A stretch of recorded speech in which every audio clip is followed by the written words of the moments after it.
Hey, don't put that on me.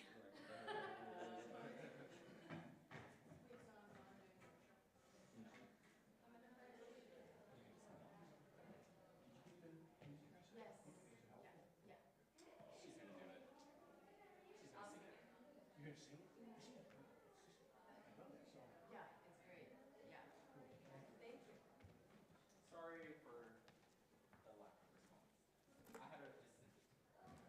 I trust you.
Not that I'm not loud enough, but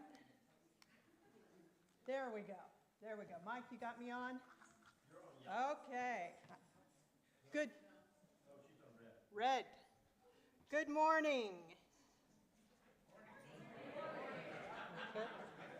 Good morning and welcome home to Live Oak Unitarian Universalist Church. I'm Reverend Joanna and my pronouns are she, her. Thank you for joining us this morning. We who bring a teaching of hope, we who bring a saving message, who welcome all in our doors, Muslim and Jewish, atheist and pagan, straight, gay, lesbian and bisexual, cisgender, transgender, non-binary and intersex, all who are searching, seeking, looking for more meaning, more service, and more love, all of us gathered here together. I'd like to invite you to put your phone on the worship mode if you haven't already. That means that it's not going to make any sounds, but you are still free to send out pictures or quotes or things of what is happening here to give those who can't be with us a little taste of what it is we do here, and maybe even give them an invitation to join you here next week. Would you please rise now, either in body or in spirit, and join us in singing Morning Has Come, and please remain standing for our chalice lighting.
Our chalice today is being lit by Rosie.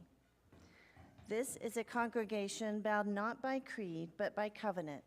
May those in agreement affirm our church covenant now.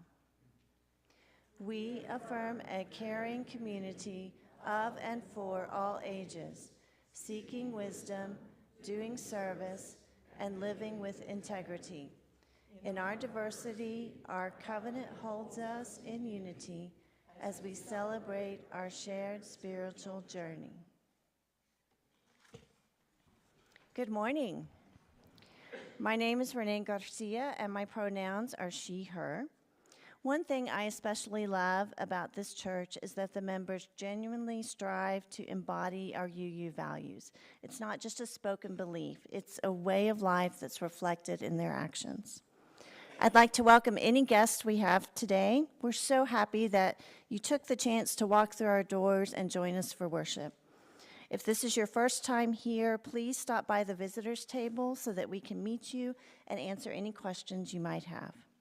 And next Sunday, June 8th, you have the opportunity to learn even more about Live Oak at our Exploring Membership class.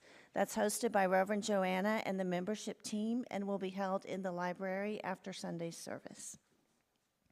This church is buzzing 7 days a week, and there are a lot of ways for you to connect with our beloved community beyond Sunday. The best way to keep up with what's happening is through our weekly email newsletter, and you can sign up for that at the visitors table or by going to our website at liveoakuu.org and click on What's Happening. One thing coming up this Saturday is the Round Rock Pride Festival, and we'll be having a booth there, so come help us spread the word about our Live Oak UU congregation and support our LGBTQ+ community. Our call to worship is from Susan McGee. From beyond the playful summer clouds, beyond the earth's thin blue line, from beyond the bright moon and meteor showers, we hear the call to look and listen carefully, to turn away from a world that buys and sells happiness, to fully experience the luring whisper of your heart's truth. Why not today? Why not now? We are here and together at home in this evolving place, home in this ever-changing breath and body, home in this dewy morning, even as it reaches toward a hot, high noon. We hear the call from far beyond and deep within, and we do not hear it alone. Come, let us worship together. Each Sunday when we gather as a congregation, we bring our joys and our sorrows with us into this room. And whenever we ask for remembrance or celebration or prayer or thoughts, we make of this sanctuary a sacred circle. And we have some joys and sorrows today. And Jennifer Clark shares Annie isn't here today because she is in Tampa with her father, who is in the hospital due to his cancer spreading. Please keep her, her father Peter, and her family in your hearts.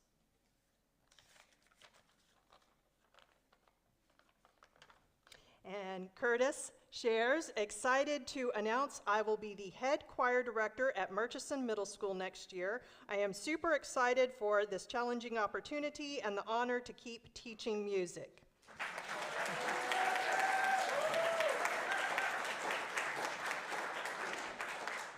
I mean, once you have taught, UUs how to sing and even clap in rhythm, middle school is easy. Crystal, our vice president, shares happy to welcome our new board members and happy Pride and happy summer. And Linda McCullough shares that cucumbers and tomatoes are in the fellowship hall free. I do not want to take any home. That reminds me, I want to give you a security notice. By about August, be sure that whenever you are parking out here on Sunday, that you are locking your door. Otherwise, you're going to come back to a lot of vegetables from Linda in your front seat.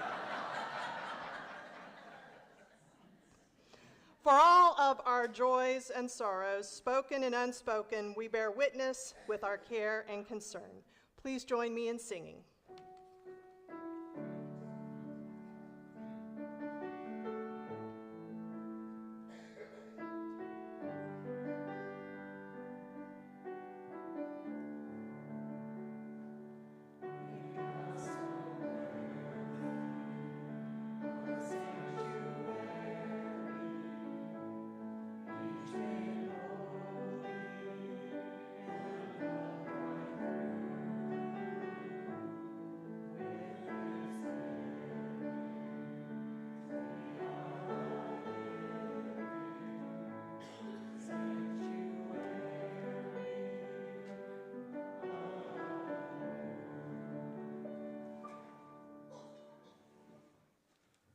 Please rise in body or spirit for hymn number 65, The Sweet June Days.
you come on up with me?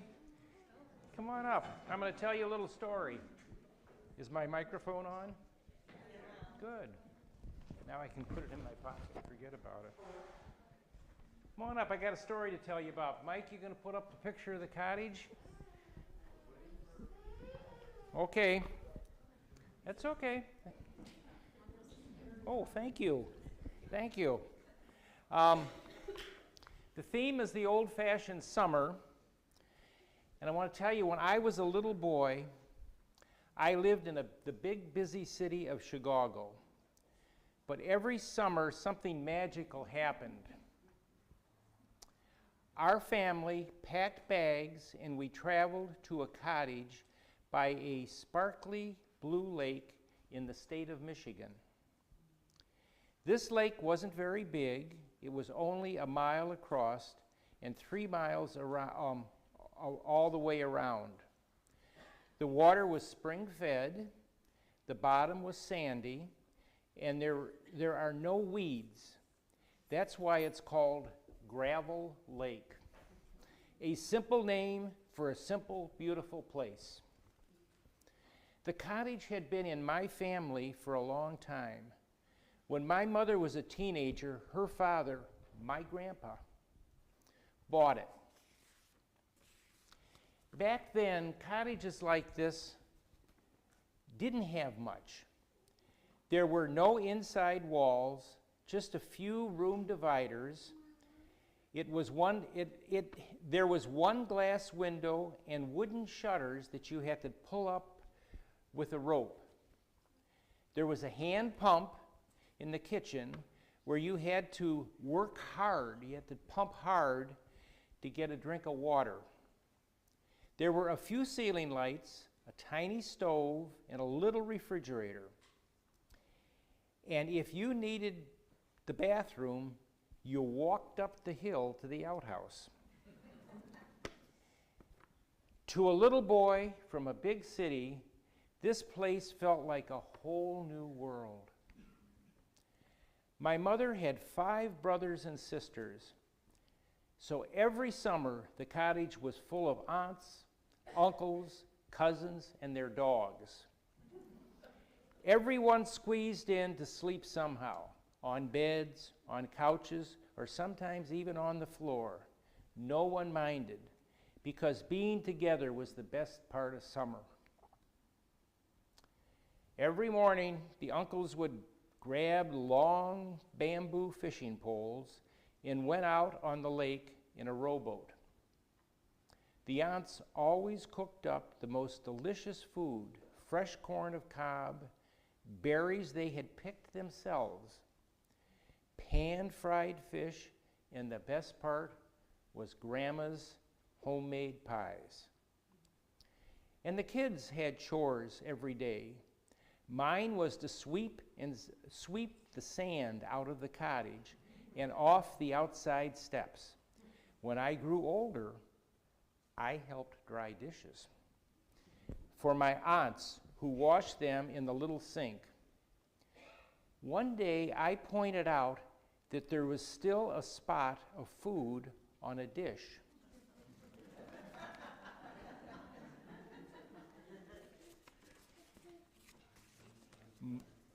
Aunt Mary Agnes stopped, dried her hands on her apron, looked stern, then smiled and said, "It's the dish dryer's job to wipe the spots off the dishes the dishwasher just washed."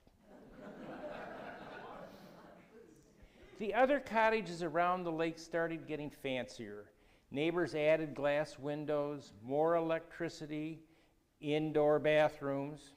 But my family, they liked to keep things simple. We spent our days laughing, swimming in the cool lake, and playing games together. After time, there was just one outhouse left on Gravel Lake, and it was our cottage. Uncle Carl thought it should be recognized as something special. So he spent days painting it bright yellow and added fancy decorations around the doors called rose malling. And over the door, he hung a sign that read, "Pooh Corners." When I was 8 years old, Grandpa decided to catch up with the neighbors just a little.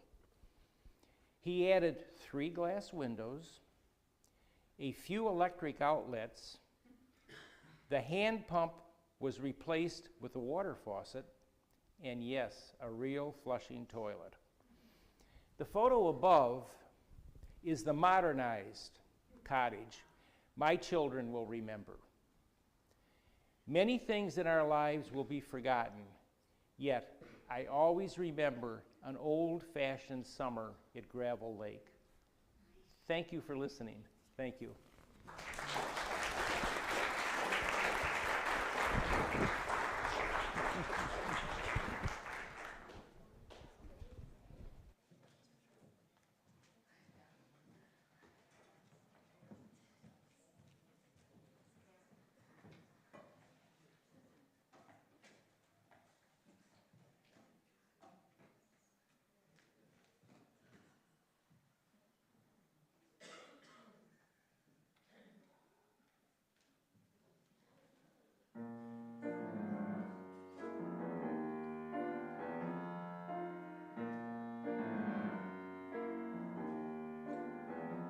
There's a boat that's leaving soon for New York.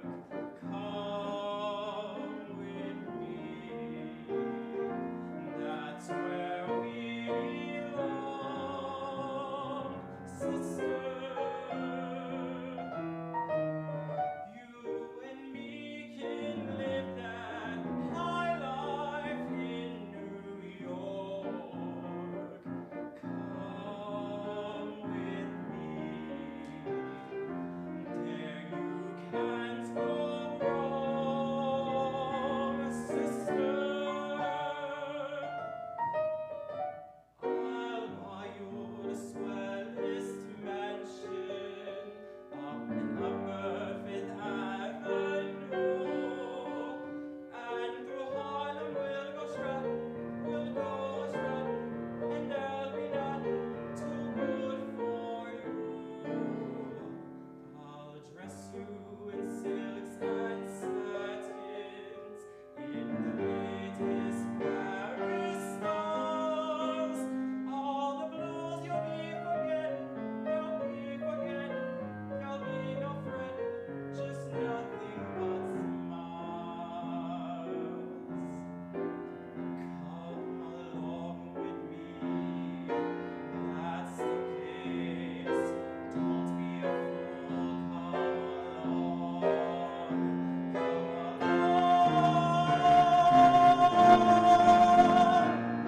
There's a boat that's leaving soon for New York. Come with me. That's where we belong, sister. That's where we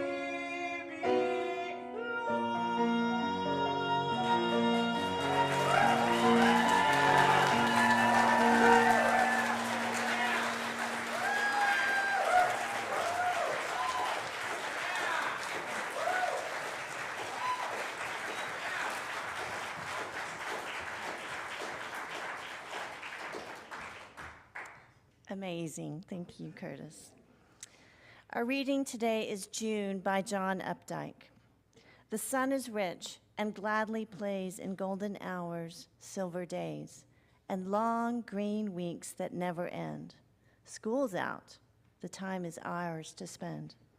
There's Little League, hopscotch, the creek, and after supper, hide and seek. The livelong light is like a dream, and freckles come like flies to cream.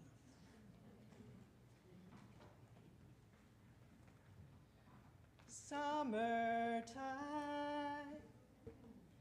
and the living's easy.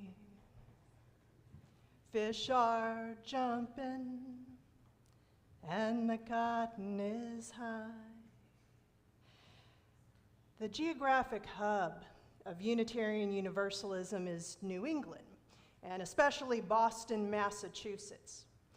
That's where so much of our history happened. It's where our association headquarters is located, our publishing press, and unlike in the South, I swear there is a UU congregation on every corner. I exaggerate, but only by a little, only by a little. And, you know, it's interesting. Geography can shape culture. And nowhere is this more evident than if you pick up our hymnal and start looking for references to summer, kind of like the hymn that we sang, our theme hymn today. If you look to references for summer in here, here's just a few of the kind of things that you're going to find. According to this hymnal, summer is paradise. We have survived the frigid winter.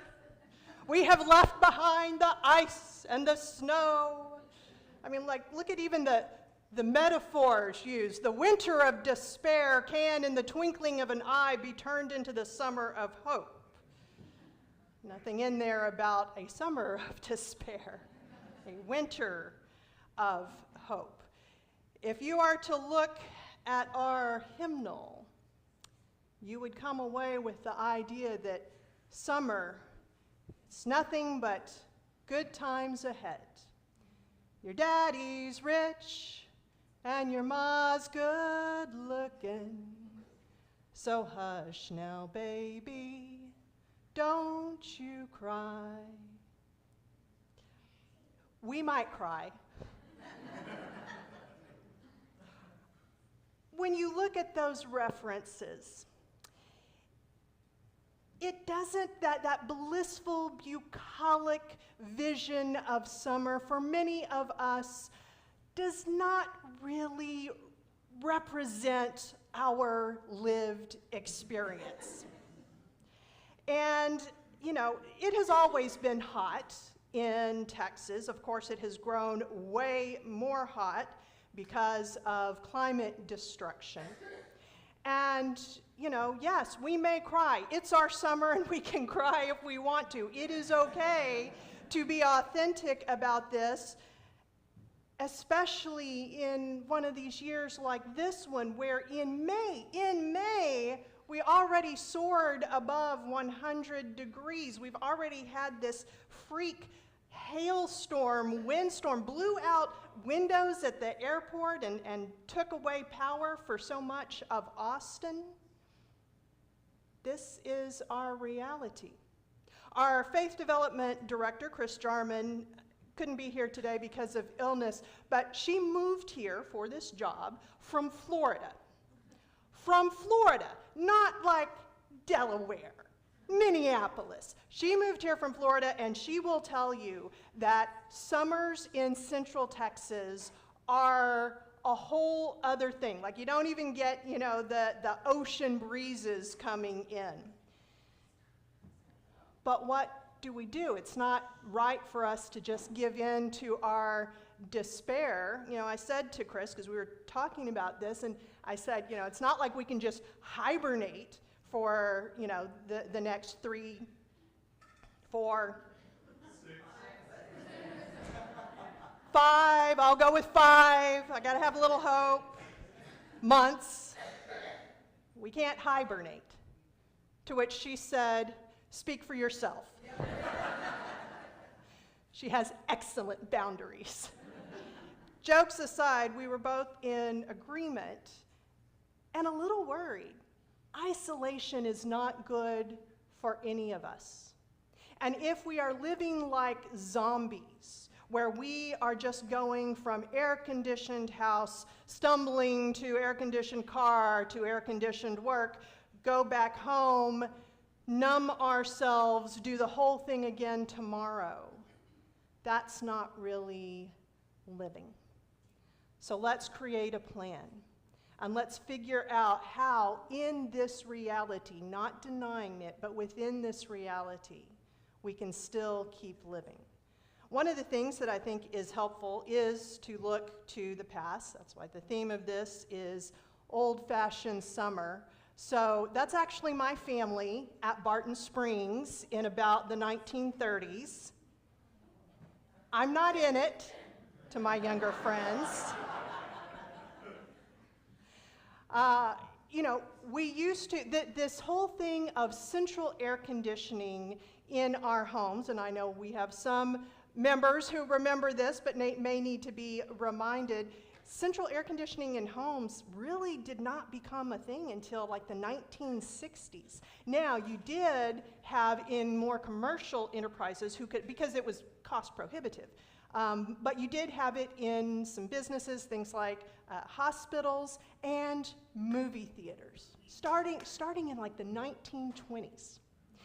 In our senior coffee group, we were talking about summers and what it has been in the past, and one of our members recalled as a little boy going to the movie theater starting in the morning and then just staying there all day to avoid the heat, just watching movie after movie after movie. So there's little things like that that even though, yes, we have AC and we are grateful for it, that we can integrate into our lives.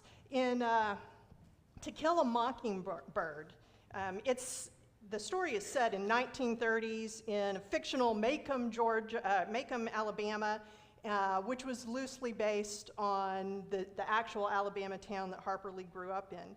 And she wrote, "Somehow it was hotter then. A black dog suffered on a summer's day. Bony mules hitched to Hoover carts flicked flies in the sweltering shade of the live oaks on the square.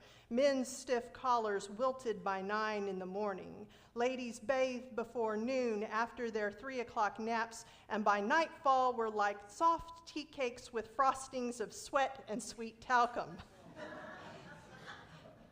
You may not want to be a sweet tea cake, but there's things like that, like taking a bath in the middle of the day. That used to be really common practice, and not just for the ladies. I remember hearing stories. I had a grandfather who was a judge in Bastrop, and how he'd come home at lunchtime, have himself some, as they called it, they didn't call it lunch, they called it dinner, midday dinner, and then take a bath, and then refreshed, go back to work. Well, if you live close to home, maybe that's something you want to consider, just to, again, get back into really living. I think that when we look at how we're going to deal with the summer, there's really pretty much kind of 3 main categories. And one thing that we can do is to hide from it. Not like a zombie. What are the creative ways that we can hide from the heat and still keep on living? One thing, if it is an option in your life, is to change your schedule. Again, look at some of the things they used to do in the olden times. It wasn't just farmers who would change their schedule in the summers. Many other people would do. They'd get up earlier so they could get more things done, and then they'd be going to bed, earlier than they would when it was not summer. So can you shift your schedule around a little bit? Or maybe for you, if you're a night owl, it's sleeping in the morning and starting your day later and then going on into the night. Now I know that one popular way of hiding from the summer is to leave Central Texas. I'm not going to fuss about that. I'm going to be doing a little bit of that myself. And if you have the privilege to be able to do that, I do think that it's helpful to take those breaks. I don't know, maybe this is just me, but I know that by the time I get to August, if I have not had some kind of a break, I stop believing that things will ever change. I start having, anyone else have that where you're just like, this is it? it will never get cooler. This is my reality for the rest of my life. So it's good to do those kind of things. I always said this. Some of you have heard me complain about this before, about people in some northern areas, when they know a blizzard is coming, they get to go to the grocery store, stock up on, milk, eggs, bread, right, French toast, and then as a family, they all come together and are in their home, and it's kind of cozy. And I've thought, dang, like we need some support for doing that here. So I encourage you to reverse blizzard. When Avery Tomasco or whichever meteorologist comes on very dramatically that we are now going to have another unprecedented heat wave. I don't think unprecedented means anymore what they used to think it means. Maybe that's the time to load up, get the popsicles, everything else, close all of the blinds, and those of you especially with kids, this is the time to do this reverse blizzarding of playing games together, going slower, being a little bit more quiet, and hiding, but still living from the heat. Now, the other thing that we can do is to adapt and pivot. Okay, like I said, maybe what yours is going to do is to change your schedule in some way. But rather than try to deny it, I think that's the one thing with air conditioning is it does to a certain extent put us in a stage of denial about our reality. And especially those of you who work in big business offices that they keep it like 50 degrees and you're having to carry sweaters, like it kind of messes with your brain a little bit. So what are things that you can do where you're still fully centered in the reality, but you're adapting to it? In our house, I made the rule several years ago of we don't turn on the oven from about June through September. It's all going to be cold foods. Are there things like that in your life? Little rules, and the more fun, the better, that you can make. Including the clothes that you wear, the things that you do. How can you adapt to this? And then the other thing is we can embrace it. What are the ways that you can embrace, frankly, the hellish existence that we sometimes are going through in a Central Texas summer? When we had this, the senior coffee and we were talking about it, water kept coming up, going swimming. Anyone here a fan of Barton Springs? Yeah, going to Barton Springs, like I am convinced when you need not just to cool your body, but you need to cool your soul, like it is down to the core, the bones of your bones, go to Barton Springs. Find the things like that. What are the other things that you can do that you don't do at any other time? How can you make summer special? To where it is something different than Christmas. You are doing things that are different. There are things to look forward to. Things like snow cones or snowballs for the New Orleanians who are here today. What are those special treats so that you can get more in touch, I would say for the adults here, with the kid that you used to be? Remember what it was like when you were a kid? Anyone remember loving summer? Right? No school! Right? How do you get back in touch with that? Maybe it's something like s'mores. Again, snowballs, snow cones, ice cream, hearing the ice cream truck in the difference, outdoor concerts. Anyone do that growing up? We got them here, even in the heat of Texas. Find those things and enjoy them. One of these days, You're gonna rise up singing. Lift your wings and take to the sky. Until then, no harm can come ya, with Daddy and Mammy standing by. I haven't spoken about my mom's death this past April, or at least not from here. I do absolutely believe in the adage that it is better to speak from your scars and not your wounds. And of course, I'm still grieving. But I realized that this sermon would be incomplete and would be inauthentic if I didn't go there. So for those who don't know, my mom was 94, and she died very naturally this past April. The poet Dylan Thomas, when his father was dying, he wrote, "Do not go gentle into that good night. Rage, rage against the dying of the light." My mother did not need any such advice. She fought to the very end. And what I think is really interesting about that is she was not an optimist. Certainly, she had never really, she was certainly not the optimist or cockeyed optimist that her youngest daughter has been accused of being. She was a realist and very frequently a pessimist. But still, life was worth living. And in a way, isn't that way more powerful than the person who is just perpetually full of hope for what tomorrow will bring? She was fighting the whole way, and this was not someone who had an easy life.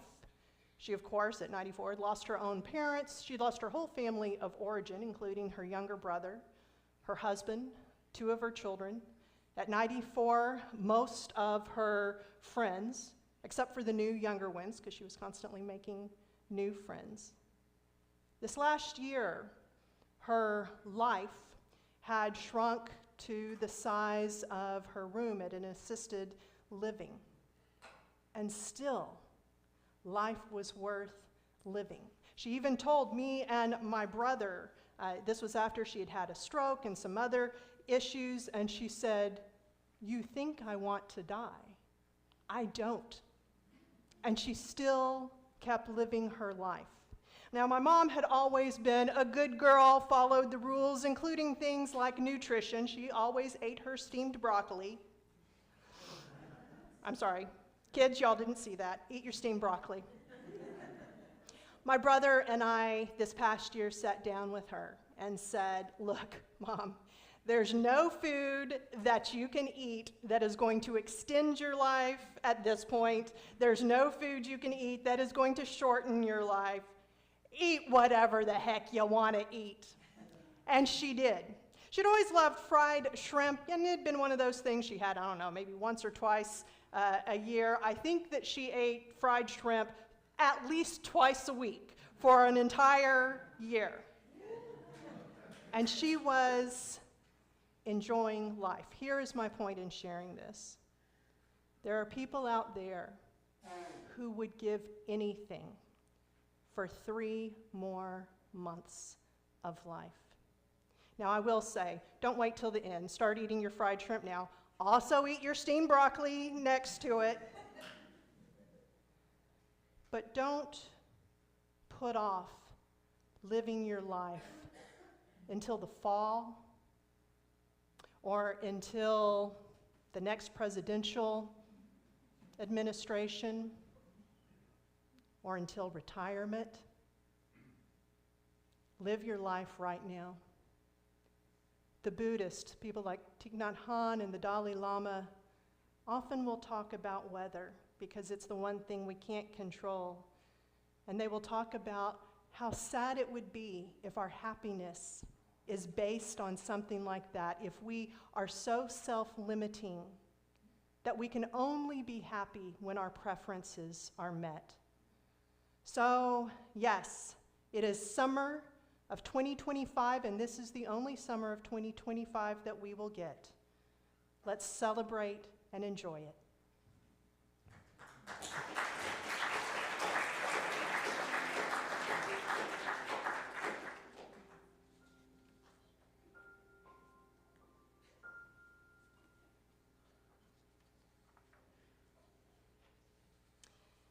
I invite you now to join me in a period of reflection. Make yourself a little bit more comfortable and close your eyes if that helps you to go inside.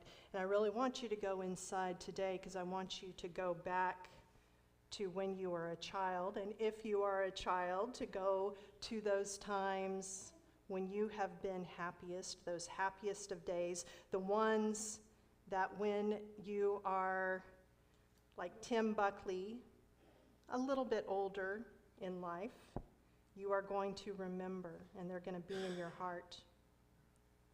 So go back and remember summertime. See if you can pick one day. The day is perhaps a composite of so many days, but what happened? How did you feel when you woke up that morning and you realized that you had the whole day stretching in front of you? It was summertime. No school, maybe even no worries. Were you going to see friends? What were you going to taste? What were you going to eat and drink? What were the activities that you were going to do during the day, and what did you do? Jump rope, ride a bike, build a fort, play with friends, drink from the water hose. When you had exhausted yourself, how did you rest?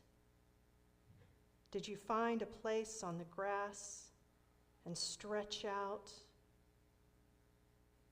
Did you come inside and go to that place in your home? There was a little corner just for you.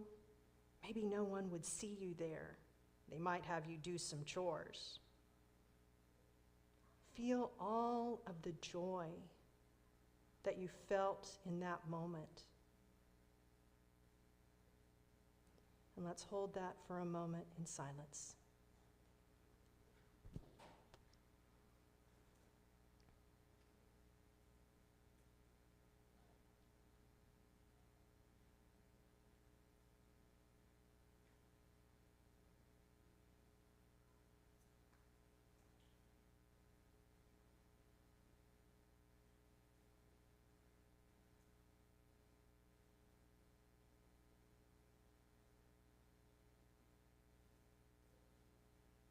Amen, and blessed be.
We are the tradition of the Free Church. Our church and our community outreach are supported not from an outside source, but from within. We invite you to make a financial contribution to help sustain this church's vital work, knowing that every gift, large and small, is appreciated and carefully used in service to our mission. The QR code or text information for donations is available at the back of the seat pocket. If you would like to donate by credit card, Apple or Google Pay, someone from stewardship can assist you near the kitchen after service. Every week, we share what is given with an organization whose work reflects our own UU values. This month, we are giving to We Are Blood, a nonprofit blood bank here in Austin. And here to tell us more about that is Nick Canedo.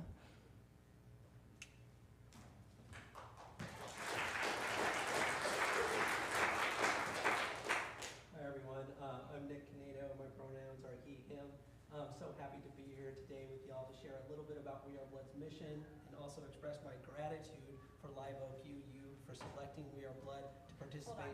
Because I want to make sure we get picked up. Go ahead and use this one. Yep. Yeah. Okay, it is working. Go ahead and do a dance. Yep. Selecting We Are Blood to participate in the Share the Plate program for the month of June, and also for hosting a life-saving blood drive that's happening right now in y'all's parking lot. We Are Blood is the nonprofit blood center serving Central Texas. We were established in 1951, and today we're the sole supplier of donations to every hospital, clinic, and EMS agency providing life-saving blood transfusions across 10 counties within Central Texas. And so when I talk about every hospital in Central Texas, I mean Cedar Park Regional Medical Center, every St. David's Healthcare Hospital, every Ascension Seton Hospital, Dell Children's Hospital, Texas Children's Hospital, every hospital performing blood transfusions in Central Texas is relying on We Are Blood donors to visit mobile blood drives like the ones you're hosting outside or one of our donor centers to be able to provide for those patients. And so the way we collect donations is we operate 4 brick and mortar locations. We have one right here in Cedar Park. We have one in Round Rock, one in Central Austin off North Lamar across from Central Market, and one further south off Slaughter Lane. But we also collect blood donations at our mobile drives, of which one is being hosted today, and they're hosted by churches, schools, companies, and other communities.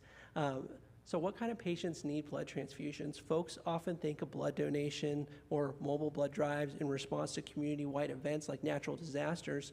But the reality is that every single day, individuals need blood transfusions to live. So you're talking about trauma patients, surgery patients, cancer patients, even mothers and newborns experiencing complications during birth all rely on We Are Blood donors here in Central Texas to come by and donate. And we need to collect at least 200 donations daily to be able to meet those community needs. So I think I got a little out of order here, guys. So talking about our 4 convenient donor centers and then our mobile blood drives. So how can you help support the community blood supply here in Central Texas? Well, you can come and donate at the mobile blood drive happening today. If you don't have time today, we do have 4 donor centers and those mobile blood drives. You can share with your community about your friends and family about the importance of blood donation. Folks often don't really think about blood donation, but for us, it's top of mind all the time because we know that patient need is consistent. And then we also have volunteer opportunities. So many folks think about working with We Are Blood or giving back with We Are Blood and donating blood only. Well, we actually have some really neat volunteer opportunities that exist for folks who want to be blood donors and volunteers or are unable to donate. And so we have transportation volunteers. They receive training from us and drive We Are Blood vehicles to pick up donations made at our 3 satellite centers, Cedar Park, Round Rock, and South Austin. Bring that blood back to our main donor center at North Lamar, so it's processed, tested, stored, and then shipped out to our local hospitals. We have canteen volunteers, and those are folks who work with us and sit in our canteen areas of our donor centers, and that's our recovery areas, and they're offering free snacks and refreshments for donors after the donation, make sure they're good to go for the rest of their day. And we also have community outreach volunteers who attend public events like Blues on the Green, Cedar Fest, basically getting out in the community with our staff members and explaining and sharing the importance of blood donation with others. And finally, we have office and administrative volunteers come and do some clerical work with us at our We Are Blood headquarters and also help organize our swag and freebies that we have for our donors. So I wanted to thank y'all for welcoming me here today.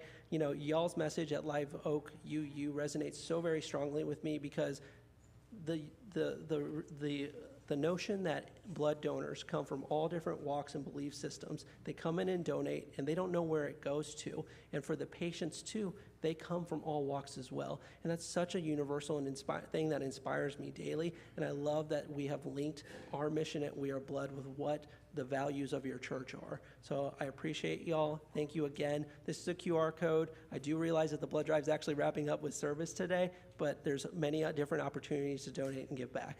Thanks, guys.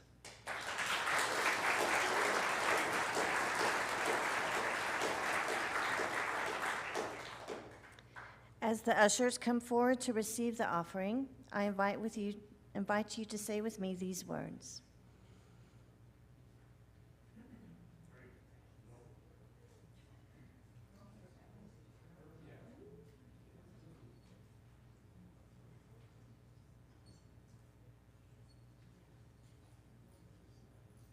Here we go. We are building, beloved community, with our labor and with our treasure. With gratitude, we receive the offering. May it help us fulfill our mission in the world.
Joy, for us, is actually a religious value. It's part of our mission. We say that at this church we embrace joy.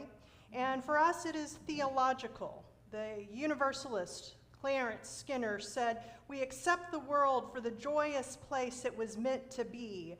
We like it, despite the fact that belated theologians look upon it with inherited suspicion. The dominant motive, therefore, is no longer to escape from earthly existence, but to make earthly existence as abundant and happy as it can be."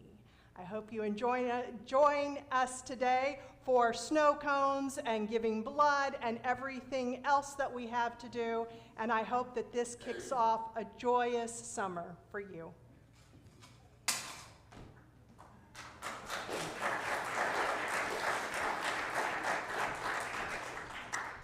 So here are some of the ways to connect, learn, and grow together today. We will have old-fashioned summer games set up in the fellowship hall and outside, so come play some twiddly-winks. Get some shaved ice and join in a game of tug of war. The blood donation bus will be here until noon.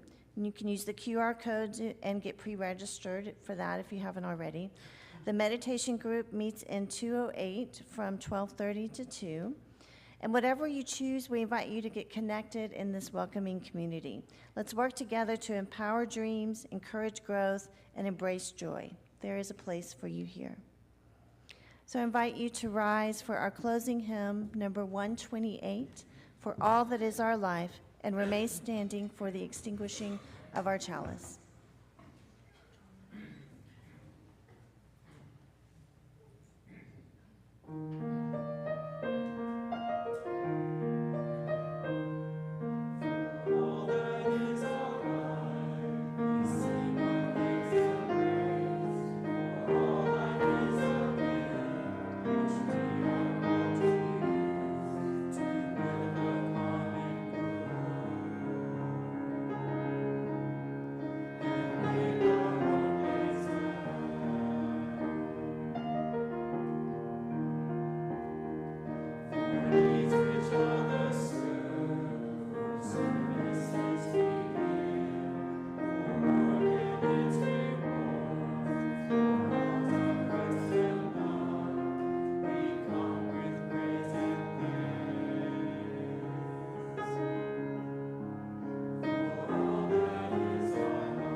So Rosie will help us extinguish the chalice, and let us say these words to each other.